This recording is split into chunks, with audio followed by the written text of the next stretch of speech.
नमस्कार, बहुत स्वागत है आपका। एनडीटीवी मध्य प्रदेश छत्तीसगढ़ देख रहे हैं आप। आपके साथ मैं हूं आसिफ शेख। ग्वालियर में बदहाल सड़कों की कहानी कोई नई नहीं है, लेकिन इस बार मामला और भी चौंकाने वाला है। केंद्रीय गृह मंत्री अमित शाह के दौरे से पहले बनाई गई सड़क महज 36 घंटे में ही उखड़ गई। जब भ्रष्टाचार की पोल खुली तो रातों रात फिर से सड़क बनाने का काम शुरू कर दिया गया। हालांकि नगर निगम इस पूरे मामले से साफ इनकार कर रहा है। देखिए ग्वालियर से देव श्रीमाली की ग्राउंड रिपोर्ट।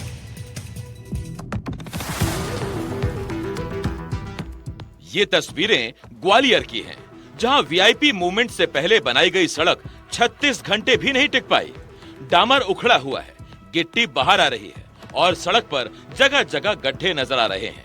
ये वही सड़क है जिस पर से केंद्रीय गृह मंत्री का काफिला गुजरा था, जिसे वीआईपी रोड का दर्जा दिया गया था।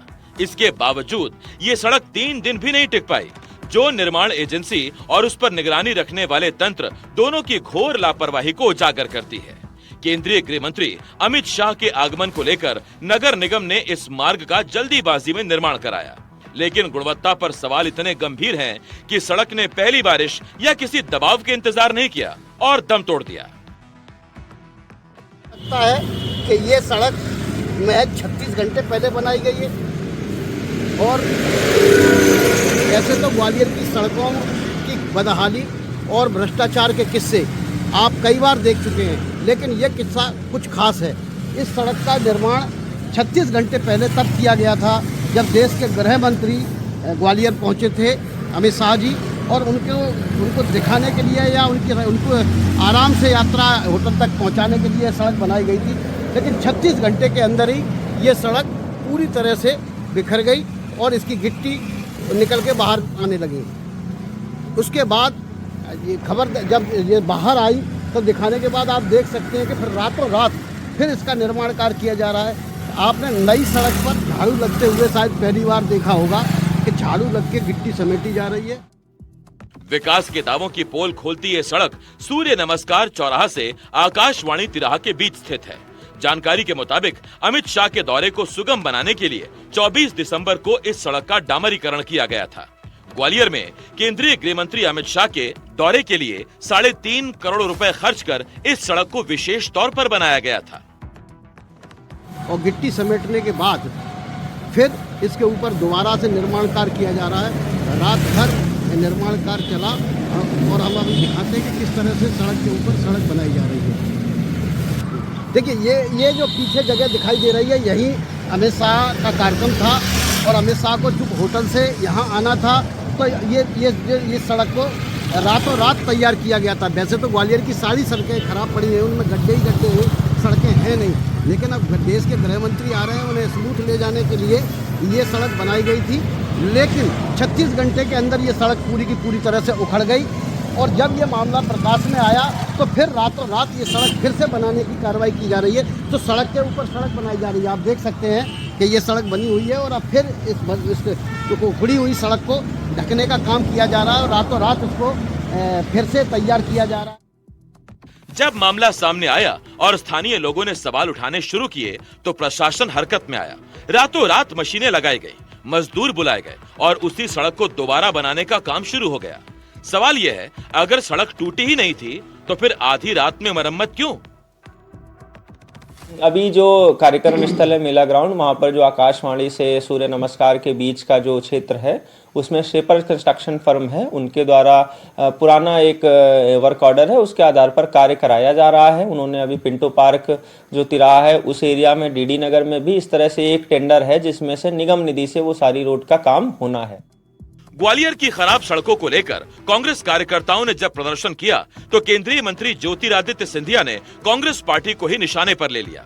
उन्होंने कहा कि कांग्रेस ने वर्षों तक मध्य प्रदेश को गड्ढों में डाला है और अब उन्हें भरने में कांग्रेस की पूरी जिंदगी भी कम पड़ जाएगी।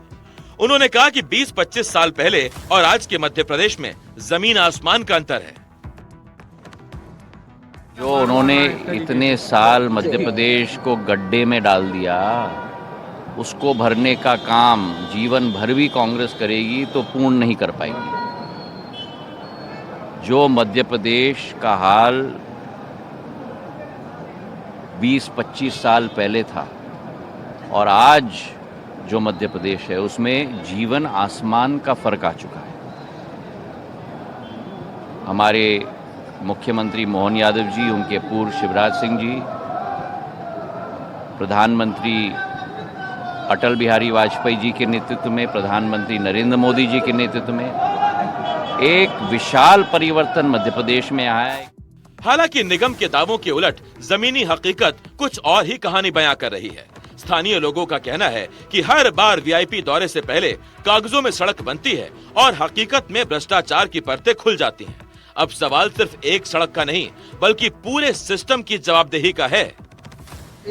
इसको लेके जो जनाक्रोश उपजा है और जो दिक्कतें पैदा हुई हैं और ये जो प्रशासन या सरकार या इनकी जो खिंचाई हो रही है, लोगों के सामने इनकी जगहसाई हो रही है, उसको रोका जा सके। लेकिन सवाल यही है कि आखिर क्वालिटी कैसी है कि 36 घंटे भी सड़क नहीं चल पाती। पहले चेतकपुरी की सड़क का उद्घाटन मुख्यमंत्री ने किया, वो 24 घंटे के अंदर उसमें गड्ढे निकल आए थे। और अब जब गृह मंत्री, भारत सरकार के गृह मंत्री के लिए जो सड़क बनाई गई, वो सड़क 36 घंटे के अंदर उखड़ के बाहर आ गई।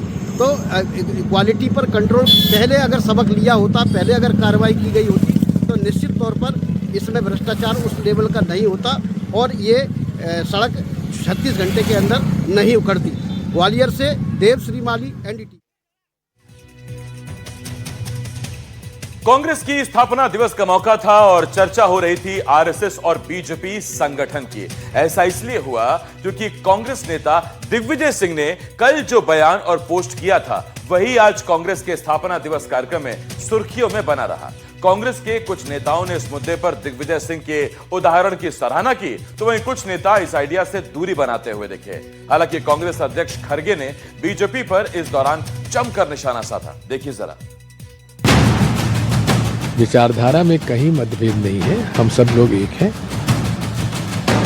निश्चित तौर से आरएसएस बहुत मजबूत संगठन है।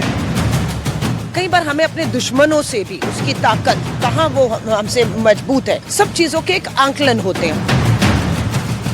कांग्रेस की नींव हिली हुई है, उस पे एक शब्द नहीं बोल पा रहे। 140 साल की हुई कांग्रेस, आरएसएस के नाम पर क्यों छिड़ा क्लेश? पहले दिग्विजय, अब थरूर, आरएसएस की तारीफ भरपूर। कांग्रेस के बर्थडे पर चर्चा, आरएसएस फैन क्लब का मोर्चा।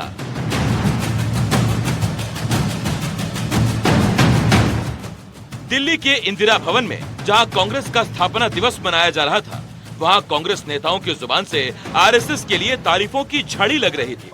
कोई आरएसएस से सीखने की नसीहत दे रहा था, तो कोई आरएसएस के संगठन की कार्य प्रणाली की सराहना कर रहा था। बैकअप कर रहे हैं, सपोर्ट कर रहे हैं। जी, मैं भी चाहता हूं कि हमारे संगठन जरा से मजबूत हो और हमारे संगठन के अंदर तो डिसिप्लिन होना ही चाहिए, तो लॉजिकल है। तो ये लेकिन दिग्विजय सिंह साहब अपने आप बोल सकते हैं। इस तस्वीर का क्या मतलब है?